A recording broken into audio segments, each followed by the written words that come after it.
What's up, everyone? Welcome to my YouTube channel. I'm Tamara. Be sure to subscribe because if you don't, you may never find my channel again because it's difficult to find.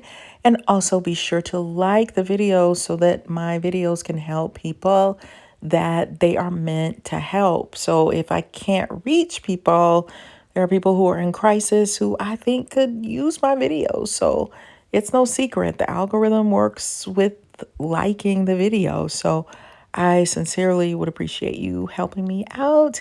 So today I want to focus on a narcissistic husband, not because there aren't narcissistic wives, because believe me, there are.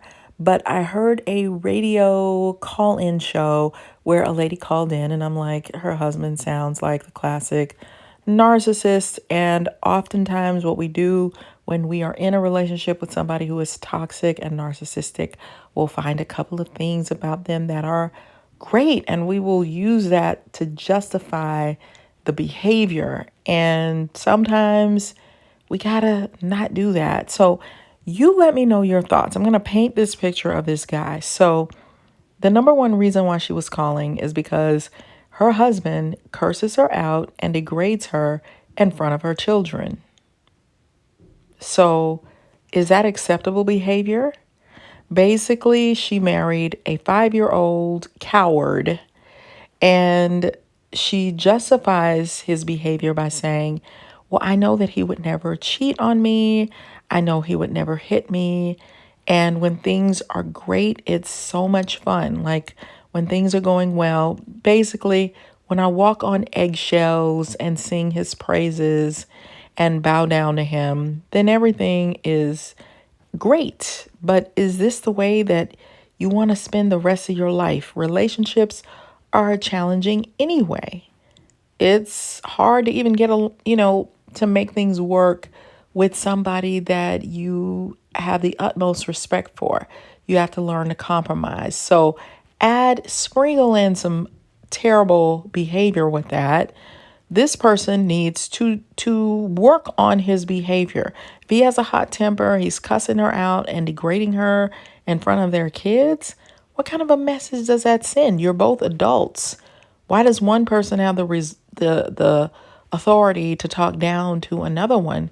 He's got to work on that. But is he going to work on that? Probably not, because he doesn't see himself. The other issue is she's the breadwinner in the house. So if she has to work more hours occasionally, she'll try to let him know in advance so that she can prepare him for it. And he always has a tantrum. And the pros to her working more hours occasionally is she's going to make more money and she's going to be helping more people. But he has a tantrum, and he will tell her things like, you're making me have to take care of the child. So this is what he does. So you tell me, can you win if this is a scenario? He says, on one hand, he's yelling at you, telling you that you're not working to your full potential. You're not working to your utmost capacity. Then the next day, he's telling her, you're working too much and I have to take care of the child, and that is not fair. So he's basically moving the needle. Basically, you can't win no matter what you do. You're working too much. No matter what you do, you're working too little. You're not doing your best.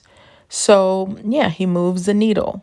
Of course, for a narcissist, there has to be something that is outward and not intrinsically motivating. There has to be some extrinsic superficial layer. So he's very into fitness and prides himself on being muscular. He's very self-righteous. And she said that he acts like he's super busy, but he really doesn't have a lot to do. He prides himself on being the leader. I am the man. But his wife is the one making the majority of the money. And people might disagree with that or think, oh, well, that should be okay. Well, if you're both in agreement with it, fine.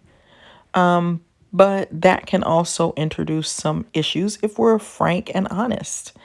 And if you look at him, that is not a masculine trait to have to degrade, put down your woman, talk down to her, curse her out.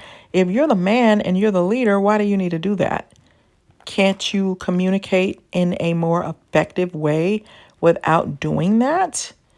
And the crazy thing is, she said that he runs a men's ministry. Are you kidding me?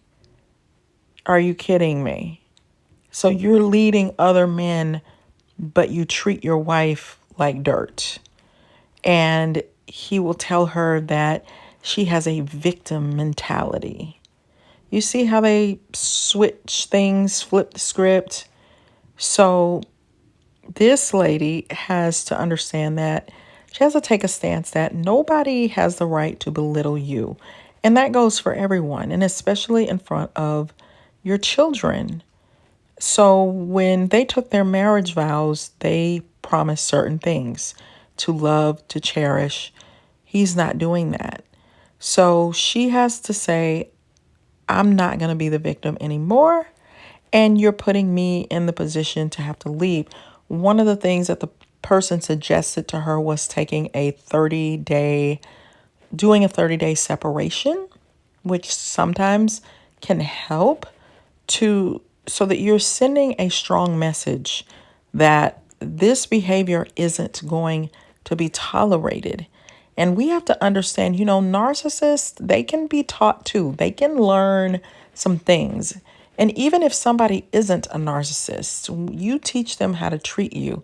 So if you teach them that they can walk all over you, treat you with disrespect, unfortunately, some people will take that and run with it. That will be the first step, is to show that I'm not going to keep tolerating this type of degrading behavior anymore. We're going to do a 30-day separation because you don't want to break up a family, right? But you got to do something. And because this person isn't showing love, he isn't cherishing her, and he isn't showing that he cares. Basically, the counselor that she was talking to was saying that she really probably needs to leave. But the problem is, because there's always an issue, relocated, they bought a brand new house, they're away from family, she has a business that she has to run, and she's made all these steps. Who wants to change all of that? That's what keeps people stuck, is the logistics. Because she said, logically, I know I'm being mistreated, verbally abused, disrespected, but that's where the hard decision comes in. Sometimes these people that are doing things, they force you into making a difficult decision, because it would be nice if everybody just played nice, but that isn't the way that some people function. If you have a spouse that refuses to work, a man that refuses to work, which I know of some situations like that where they've got several kids and they can't pay the bills, but he refuses to get a job, it forces you into a difficult, unfair, and unfortunate position that you have to take. And there is no easy path, is it? So starting over is hard, but staying in the middle of a mess, being mistreated and degraded, is also hard. So you have to choose what challenge you're going to take and understand that no step forward is easy. But I am of the belief that some narcissistic people can be trained to a certain extent, that you're going to have to adapt some new behaviors in order for the friendship to continue, in order for the business relationship to continue. You got to change too. Like, let's make their needle move a little bit. Or you're going to have to make some hard decisions and say, it's a no from me. I've had friendships before with narcissists where they think, oh, I'm going to be nice to you when we're one-on-one, but as soon as there's an audience, I'm going to degrade you because I don't want people to like you, and I have some envy, and I don't want you to look good in front of people. So whatever the reason is.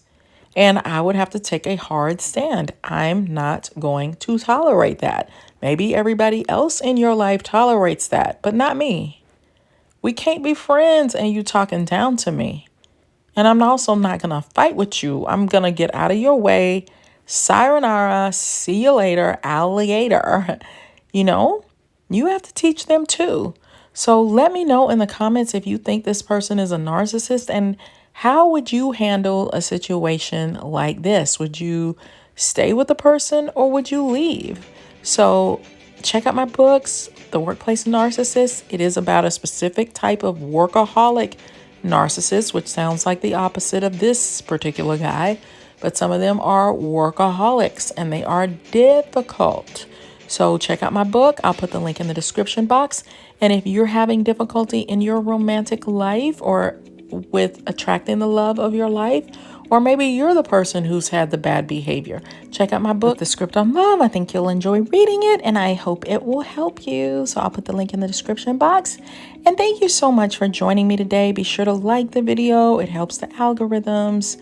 And I would certainly appreciate it because, hey, don't we want to help as many people as possible? We do. So thank you for watching and I'll see you on the next video. Bye.